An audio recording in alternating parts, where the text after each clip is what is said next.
Welcome to So You Want to Be an Ally. We share our stories and our insights on non-Black allyship to Black women.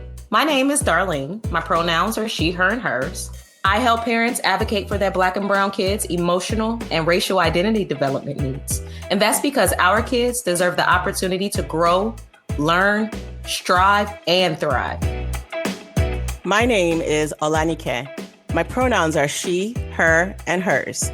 And my life experience led me to becoming an advocate for equity in the workplace, which led me to starting a consulting business where I help workplaces who want to do better. Want to be an ally? Gather round. And listen up.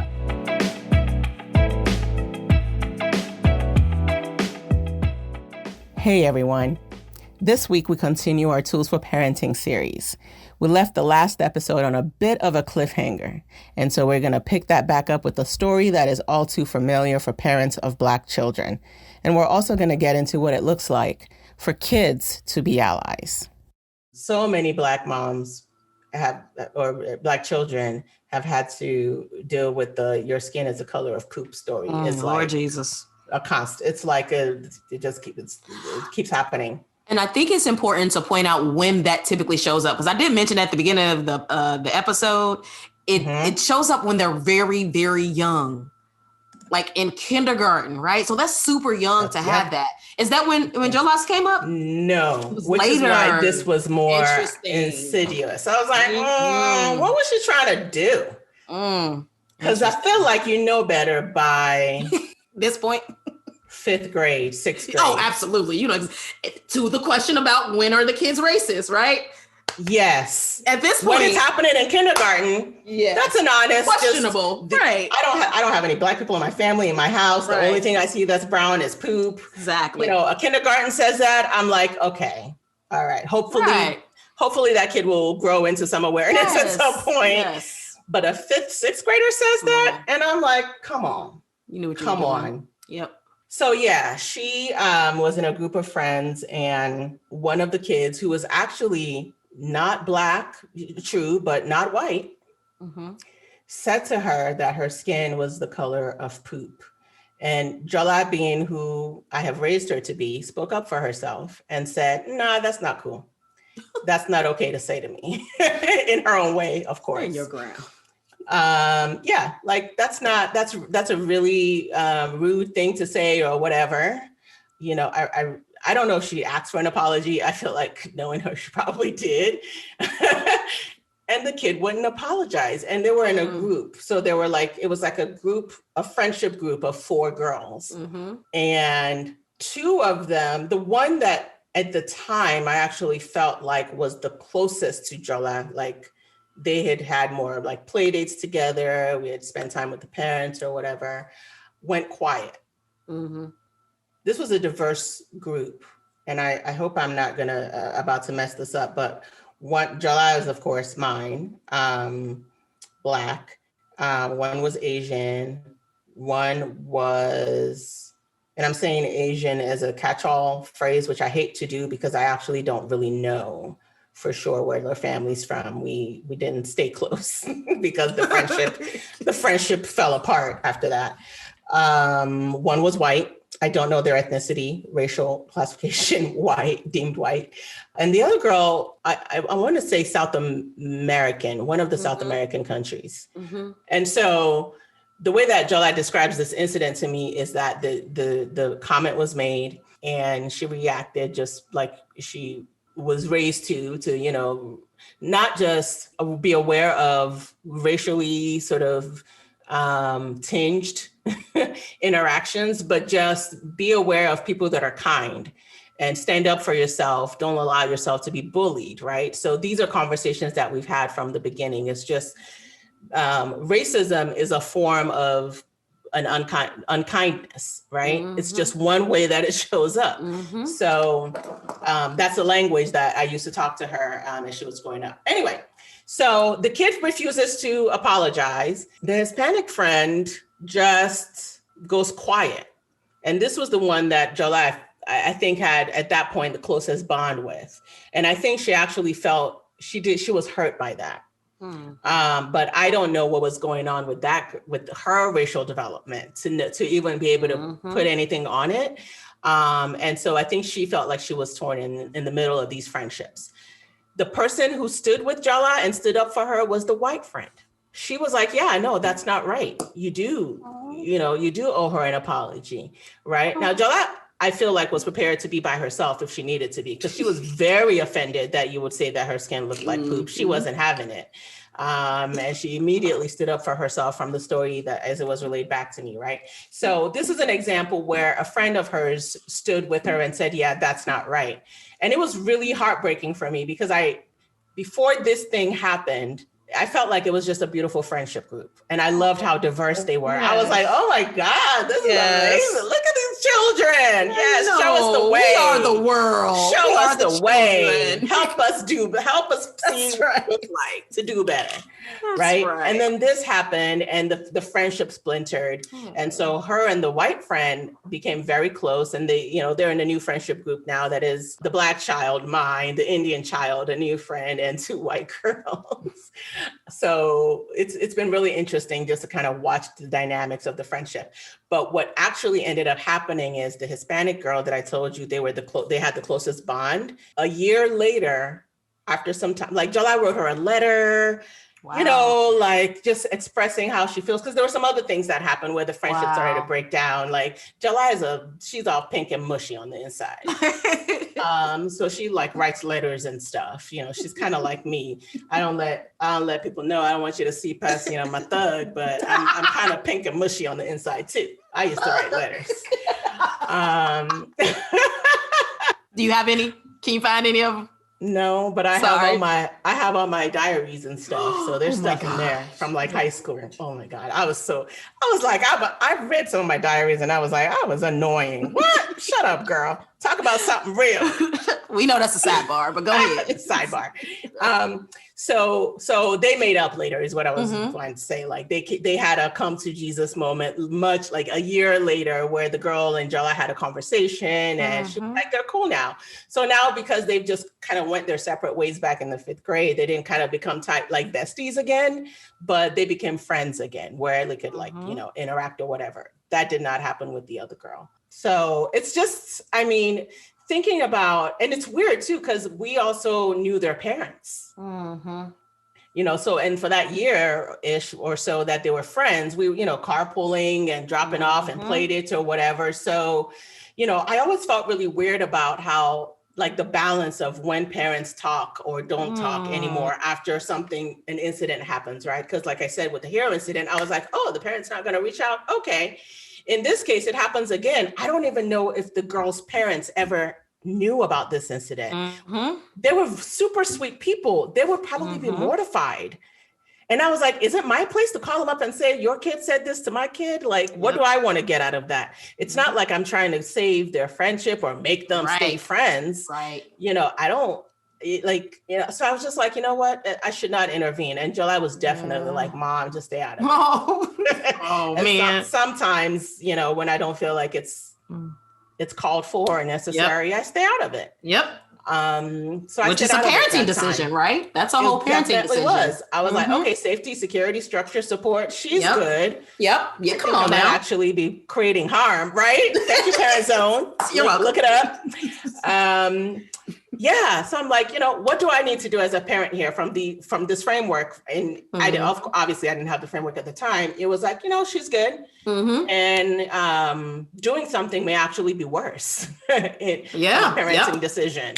Yep. And it's also middle school. The kids are trying out friendships. They're going through their ups and down emotions. Like, Lord, we don't need to involve ourselves in that. They'll be friends today and hate each other tomorrow. And friends again 2 weeks later. Yes, Lord. So I was like, I really don't know how this is going to play out. It's okay. I don't have to go make it a big deal and call the other parent. And now they're, The parenting relationship that I was really sad about was actually the Hispanic kid, because those parents were cool. I was like, yeah, we can hang out. We were going to go out, get drinks. I was like, Joel, are you sure you don't want to be makeup? You haven't been friends with her? So there's some grieving of your own relationship. I had to grieve the loss of that parenting relationship because I really like them. I did. I really liked them. I love that family. Oh. I don't know if they'll ever hear this, because they probably don't know. Because I'm a weird social being. I don't be letting people know what I really think. Yeah. So even if I love them, people probably don't know. But Yeah. yeah, I really thought they were cool people. Oh. Yeah, that was just a story of an ally. It does happen. And she has more than one story of a friend that has done that. She has other stories she's had a story of a white friend that said something left about, I want to say it was like Black History Month, and they're facilitating a story about if you feel like things are okay now for Black people or something. I don't know, like MLK speech. Do you feel like the speech is real or not? Something. And one of her friends said something that was really left. It was a white friend this time. And she said something to the friend, and the friend respected it, heard it, apologized. Wow, beautiful. This was fourth grade. Wow. And I was like, okay, that went a long way, because this was a family that, even as a white family, struggled in the private school setting, because that happens too, y'all. Yeah. The culture in private schools is, it pushes out white wealthy families sometimes. Yeah. Like, it's just, again, it's not all about whiteness is a thing. It's its own thing. Yes. It's like, there needs to be a lot of focus. White people go deal with that, because y'all have to go deal with that. Got a lot of stuff going on. You're harming your own people, yeah, your own racial group by that. And stuff. if you think about it, that's why it's really a challenge for white people when we do have the conversation of privilege. Like, there's a lot of pushback and defensiveness from white people, and it's understandable. Like, we understand when I facilitate those difficult discussions around race and privilege and supremacy mindsets and ideology and systems. Like, I do understand what white people are saying when they do their comeback, except to your point that you just made, that is your whiteness issue.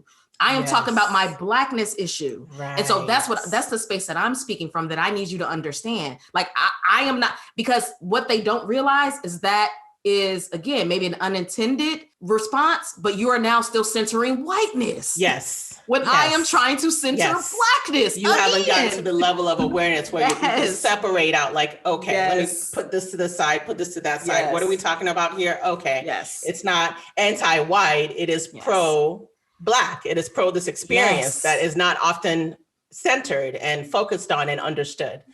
Absolutely. And why does that matter? Because all of this that goes around in your head are the things that your children are picking up on, are the things that you might be unaware that you're passing along as concepts, right? Which is why that child was able to apologize. The moment someone brought it to her attention, there was no defensiveness. No. Somewhere along the way, I was shocked. Me too. I was shocked and impressed. That is a young, very much impressed. Let's give her all the girl is actually your friend. Yes. Because the thing about it is, she was capable enough to not tap into her own hurt or whatever has happened with her and her whiteness and her lived experience, to accept something that has to do with her as your daughter's lived experience. Yeah. And it was that. That was it. Yeah. So this is why this whole conversation, you're wondering, like, why are they going off on this tangent and talk about this? Because our adult experiences are what we pass along to our children. And that's both from a white perspective and a Black perspective, because we haven't talked about internalized racism, which is this whole other episode. We didn't talk about what it means for our kids to go to Black school and not love their hair, and somebody messing with Jola because of her hair, or somebody messing with my son because of his complexion, right? That's a whole nother thing. And to that whole point, we have, our kids aren't in high school yet. So we don't have stories about that. But I know Nikkei really wants to put out this call to action to our listeners. So go ahead, Nikkei. I want y'all to tell us your stories from either the perspective of Black parents and the stories your Black children have come home and shared with you, from children, non-Black children of color who have their own experiences. Nuanced, complicated, complex experiences of being in this middle, right? Because anti-Black is all the way on one side, and then white is all the way on the one side, and there's variances in the middle, right?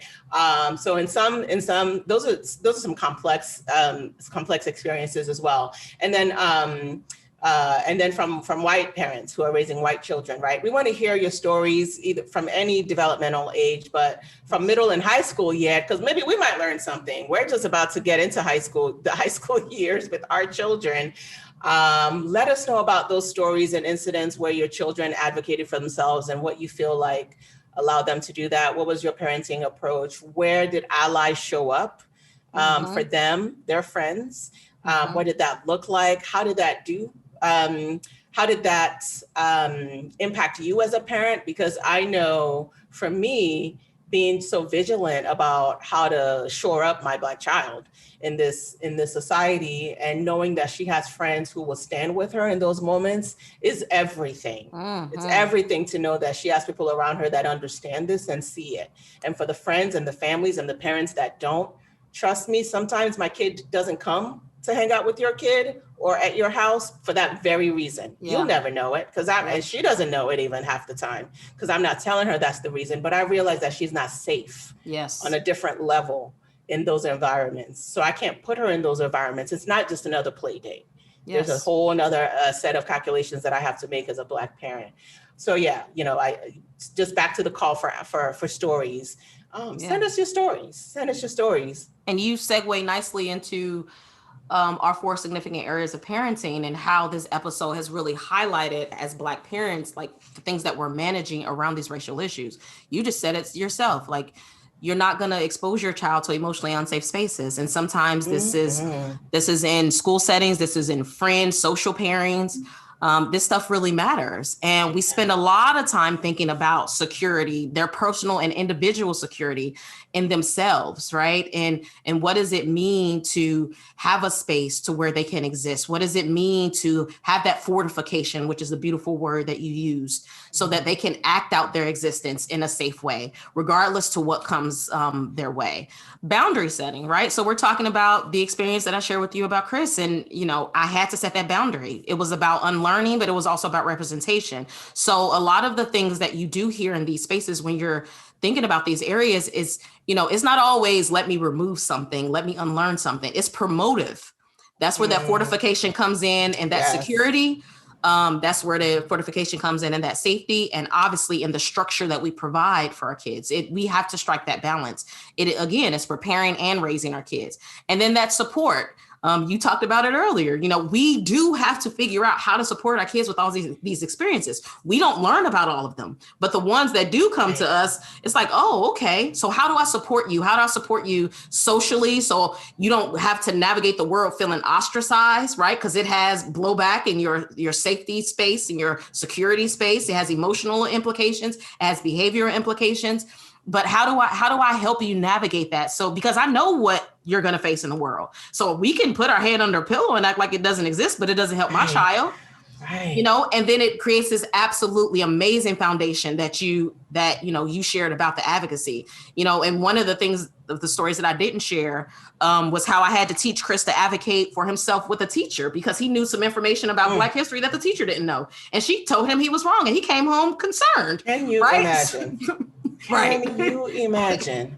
Y'all don't see her sarcasm. We need a whole nother episode on these teachers. Oh my God. Let me tell you something. We love teachers. Yes, we do. We are. Yes, we are. Yes. We literally, have teachers in our families, et cetera, et cetera, et cetera. Yes. So this is not about teacher bashing, but some of these teachers are outright just racist in their action. Yep. Oh Lord. They're doing some real harm. Yes. And that is the thing, that whole harm thing. We are often training our kids to become advocate for themselves. Yes. Because it's the most effective way to counteract some of that, right? That stuff that they're being exposed to, like it's protecting our kids in a way.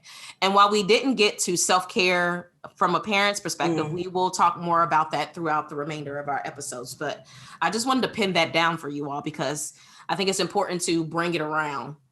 We probably did the weaving road through this episode, but we wanted to anchor this for you all so that this is kind of where we're going. Y'all have to realize I'm just here talking to my friend, and y'all get to listen. And we can talk, Lord. Maybe if more of you like and share and subscribe and all those things, and we can actually step up our game and, hire some more people on our team, we can get all ritzy and professional. But I kind of feel like I like the conversation format. Yeah. I like our format.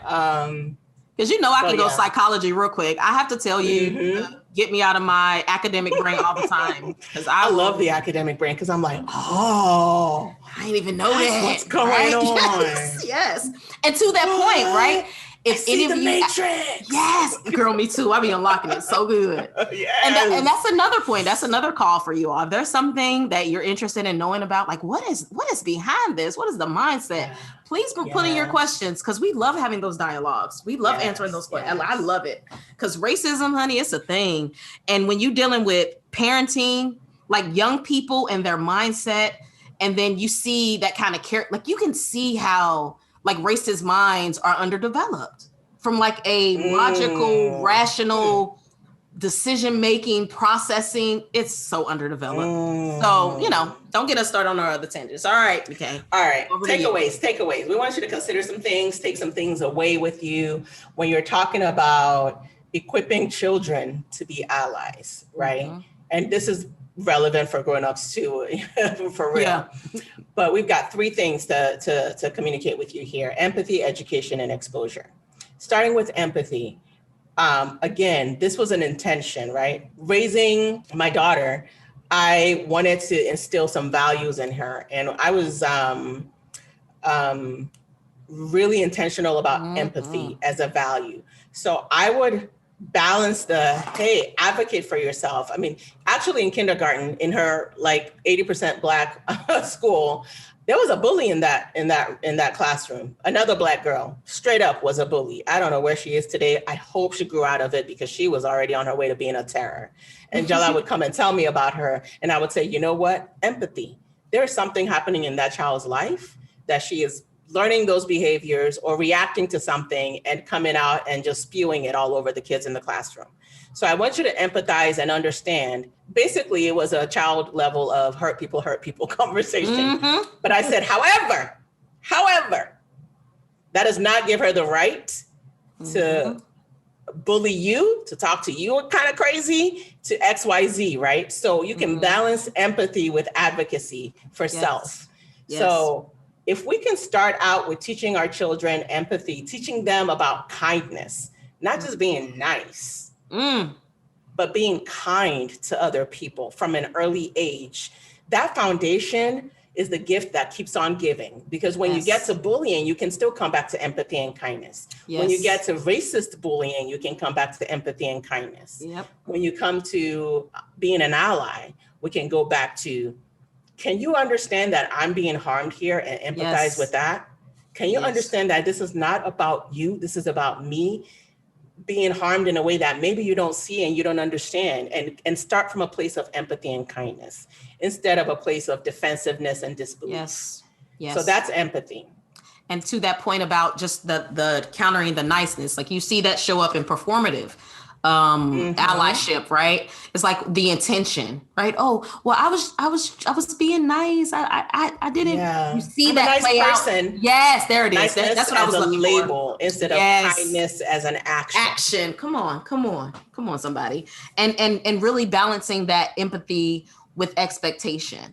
Right. Yeah. So that's where the advocacy for self comes in.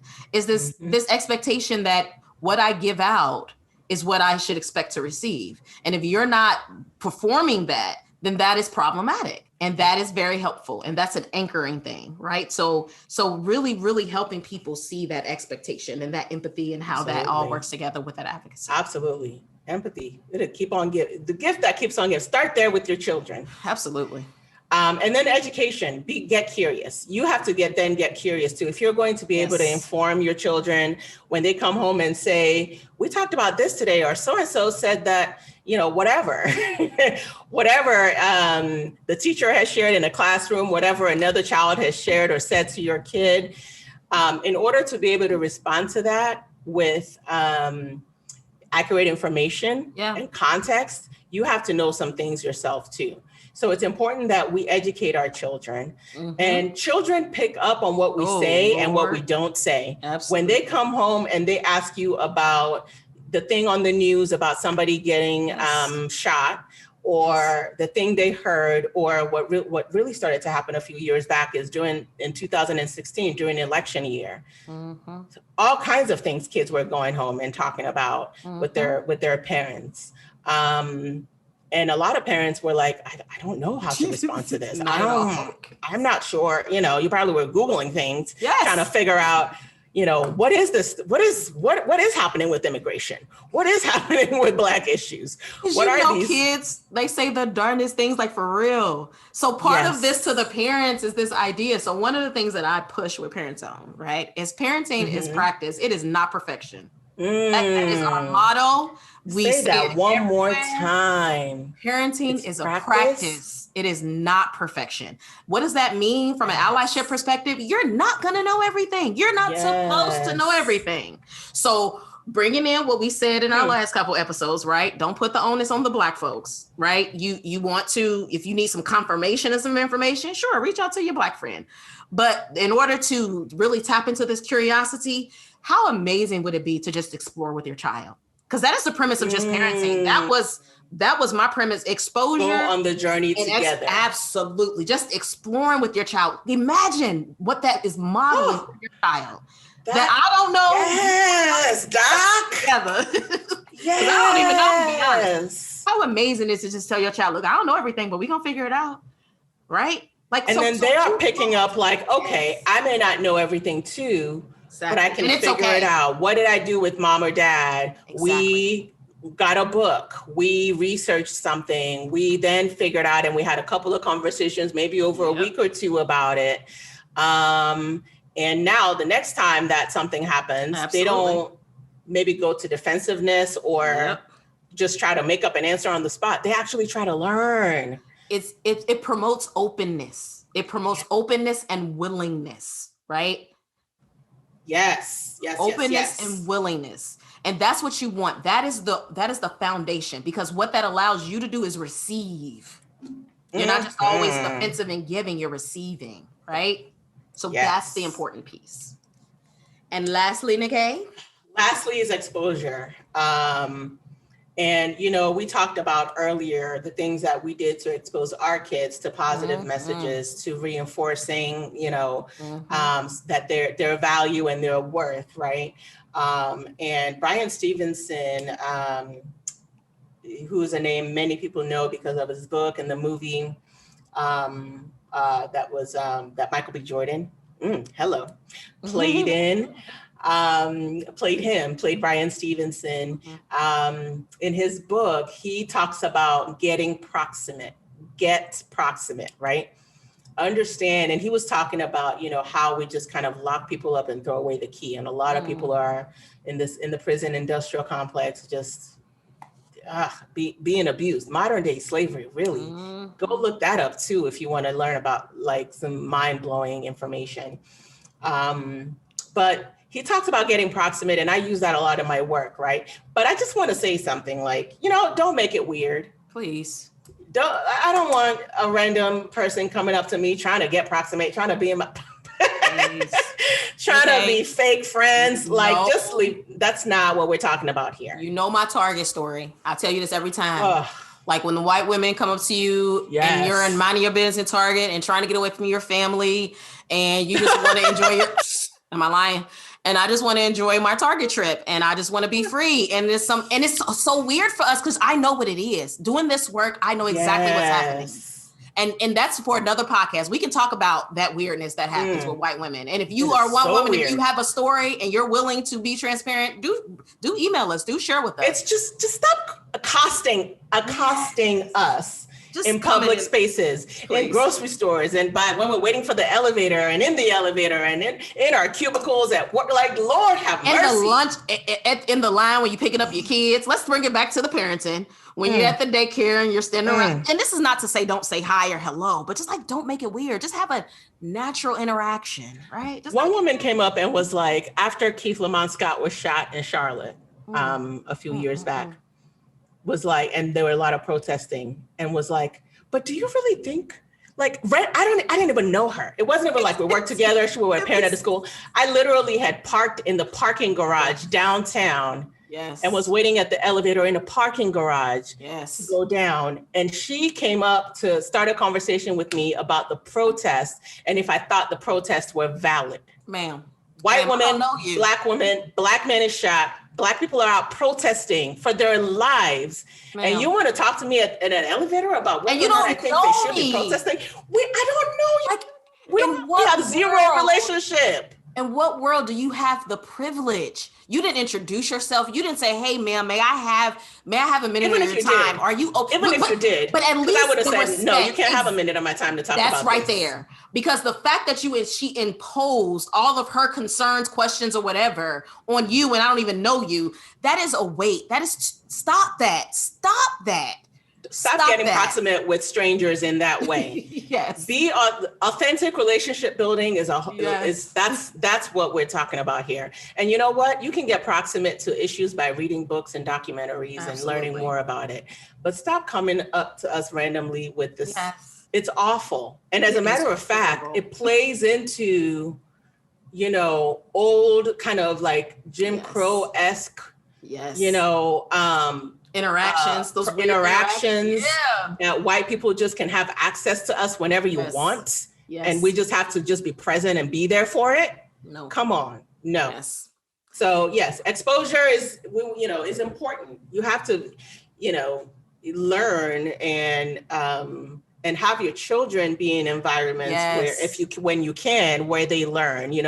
I just kind of do one of those head nods like, oh, respect. When I see people that I don't expect to stick in non-Black spaces, stick in non-Black spaces, right? Like And when when I you see mean- the parents that have decided like, yeah, my white child will come to this mostly Black dance school. And what's That's where they're beautiful going to about go that, to dance school. and what's beautiful about it is that they're allowing the Blackness to remain the center. That's the awe, right? That's it's the not difference. just, yes, I am here in this Black space, but I am here in this Yes. Black space and I'm not trying to assert my whiteness. Yeah. I am here in this Black space and To allowing be my here. whiteness to exist in this Yes. Black space. Because one of the most beautiful things, one of the most effective ways to get that exposure is set us some play dates. And not in the weird, I don't know you, so let's have my Black child and your white child play together. No, that's weird. Right. But like, hey, I see that you're Tag, a cool family. don't make it weird. Yes. We gotta stop laughing. I don't know, you probably cut that out, but that's too funny. But instead, like you see your child and your child and my child playing together, right? Like, oh, they clearly like each other. Let's have a play date. Let's Right. get my child more exposure. Not that, oh, you're a Black mom. You don't know how Right. many times that has happened to me. Where it's like, oh, okay. Chris is, because Chris, and Chris was a pretty cool social kid. But like, yeah, let's. Oh, so you're Chris's mom, and that's how it always starts too. Oh, you're Chris's mom. Translation: oh, you're the Black kid's mom. Let's have my Black child and your white child play together. And again, if you're sitting here wondering how we know, because it's happened enough times for us to translate. Yes. Because Yes. an authentic parent who's like, oh, you're Yes. Chris's mom. I really like Chris. He's really, these are the things I like about. They go into this whole Yes. conversation, and then you guys start Yes. talking about stuff that y'all like, and even like, oh, we Right. like, Yes. And then we set up a play it's date. like, oh, we should hang out. yes. I like you. You like me. We seem, yeah, let's get Do coffee. you hear the difference? That is the difference. So if you're We not know doing the that, difference. then you're doing the thing that we don't want you to do. So please stop. And honestly, if you thought about it, you know the difference. Exactly. You know the difference when somebody is genuinely making an authentic connection with you and when they're not. Yep. And you may, and the thing is, I think the first step, to give you a practical thing to do is the first thing you have to do is even put yourself in a scenario where you can come Yep. in casual contact with difference to then be able to figure out like, where can you build authentic relationship from, right? So if you look around and you're like, okay, I'm in a space, school, place of worship, club, whatever, sports teams where there's diversity, then you have somewhere to start. But some of you, I think, might actually look around and go like, literally everybody around me is white, right? And in those cases, it's like, okay, if you really want to change your perspective and put your children in spaces where they can have a different experience perhaps than they're currently having or that you're having, you're going to have to make some decisions to put yourself in spaces, non-whiteness, whether it's Black, Hispanics, like whatever it looks like, is the center, and you're not there to take it over. That's right. That may actually look like moving for some of you, yes, if it's that important to you. We move for other things. We move to get into the right zip codes to go to the quote unquote right schools and everything else. We move cities for opportunities. If this is that important to you, maybe you move. Or maybe you just choose like, okay, my kid is going to participate at a Y in a different part of town or in a sports team or whatever, where they're doing something that they love and that's natural. And they're making authentic relationships out of it. Like, I don't know. Just don't make it weird. Yeah, and the sports is actually pretty doable, right? If you're not looking to move, or like a drama club, a dance studio, yes, like all of those things are. There are lots of neighborhood community programs for kids. And make an intentional decision. Go out of your way. And where you're not going like, well, I know I'm the white parent. Like, don't go in there. No, just be there and act normal. Right? Just be regular. Just be your regular old self. That's what we're gonna promote this whole episode. Your regular old self might still, step on some toes because depending on your lack of awareness, you might show up somewhere thinking you're being your regular self, and your regular self is trying to take over some stuff. Right. So just, go in with empathy and openness. And what did you say? And willingness. Willingness. Yes. While you're there. Yes. And you will grow, because again, the idea is not for you to be comfortable, because you don't grow in comfort. So the biggest part of this is being out of your comfort zone, right? Yeah. Because that's going to give you some, it's a nice reality check. I know there's somebody in the all blank dance studio right now going, why are you telling these people to come on? I know. Y'all stop it. Stop it right now. We're just trying to, give context, because for me, again, with this episode, it's about the kids. So to the Black people who are saying, why are you telling them to come over here? We are giving them, tools on how to act right. We're giving them that act right, y'all. And we're also trying to, infuse the possibility for these young people, because to be honest, y'all, these young people are doing things that we're not doing.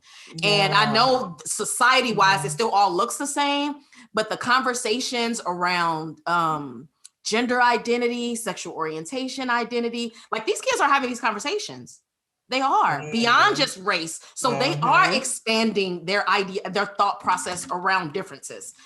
So that's why, like, we have an opportunity to really have parents equipped with the tools they need to grow the child that maybe they weren't allowed to be given their upbringing. So that's what it is. Yeah. All right, y'all. I feel like we've definitely covered a lot this segment. And we appreciate y'all hanging around for all of this. We really, really, again, want to reiterate how important it is for us to hear from you all. So please do share. Please send it through the social media, the email. We're here for it. Nikkei, you want to give them just a quickie on what we might be covering our next episode? Next episode, we're going to talk about the talk. Do Black mothers have the talk? Do you know what we mean by the talk? If you don't, join us for the next episode. We're going to go into the conversations that we have to have with our children, and how we have to we have to counter what's going on outside and set them up for success. Set them up for success and set them up for that strong racial identity. Within themselves. Within themselves. Like, because we are carrying forward that fortification that Kay was talking about. So we're going to give our allies a peek into our lived experience and what these conversations look and sound like. And we're going to leave our allies with some tidbits on how to provide that balance with their kids so that you can support, us and our kids in the way that we've talked about before through allyship.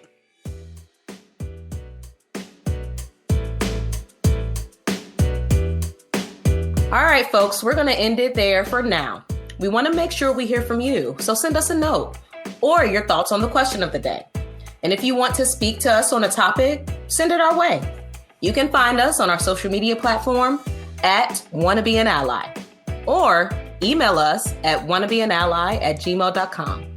If you enjoyed this episode, please leave us a review on Apple Podcasts and subscribe to So You Want to Be an Ally wherever you get your personal podcasts. You can find me, Olanike, at my website, www.mosaicforequity.com. That's mosaic, MOSAIC, 4 as in the digit 4, equity, EQUITY. Follow me on Facebook and on LinkedIn at Mosaic for Equity. You can find me with that handle, and on Instagram as well. You can find me, Darlene, at my website, www.parentzonellc.com. And follow me on Facebook at Donnie Davis, that's DAUNI, and Parent Zone LLC. And on Instagram at PZ Parenting Coaching. All right, we're out. Bye. See you later.